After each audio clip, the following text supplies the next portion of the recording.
Panibagong araw, panibagong blessing. Napakatalino nga ng gumawa ng bahay na to. Dahil tinayuan niya ng bahay yung malaking bato. Na-amaze nga talaga kami nung nakita namin yan pagdating namin dito. Ito nga at nag-a-announce at nag-iimbita na din si Mr. sa mga malalapit na bahay. Medyo malapit na ring dumilim ng mga panahon na to. At nag-aabang na yung mga bata sa palabas natin. Pansin ko nga na napakaraming mga bata dito at halos magkakalapit lang yung mga bahay. Kaya hindi na rin kami nahirapan mag-imbita pa ng mga manonood kasi malapit lang naman sila. Kaya habang nagsiset up si Mr. ay nagpapa-music din kami para at least yung mga malalayo ma-aware sila na meron tayong film viewing. Yung area nga natin ngayon mga kamisyon ay napapaligiran ng mga pananim na niyog. Buti na lang din at maparaan tong Mr. ko, nagawa niya ng paraan kung saan niya itatayo yung widescreen. Last month pa nga ito mga kamisyon pero ngayon ko lang talaga ni Eddie. Tapos naalala ko pa, hindi ganun kaganda yung panahon natin ngayon. Although kung mapapansin nyo sa video ay maaraw naman, pero may part kasi na umaambon-ambon. Pero nagpapasalamat pa rin kami dahil hindi naman ganun kalakasan. Okay lang yung ambon basta wag lang uulan. Actually, meron naman tayong gamit. Meron tayong mga payong na pwede nating magamit in atong relasyon sa case. Dios.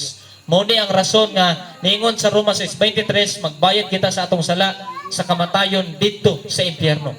Ikaw gako, mga matay ta dinis kalibutan. Ato gining maatubang bisan bata, kabatan-una, nanay, tatay ug masala og sa daghan kaayong sala, ang tawag ani sala gihapon. Ug walay sala nga makasulod dito sa langit. Busa mismo ang Dios nga gikan sa langit mianhi dinhi sa yuta sa kalibutan aron magpaubos nagpakatao para nimo para nako aron maluwas kitang tanan. And take note, ang gugma sa Dios para natong tanan. Ang kaluwa kanatong tanan. Walay gisulti dinhi nga si Jesus namatay lang para lamang sa mga grupo sa ing-aning klaseng pangalan sa simbahan.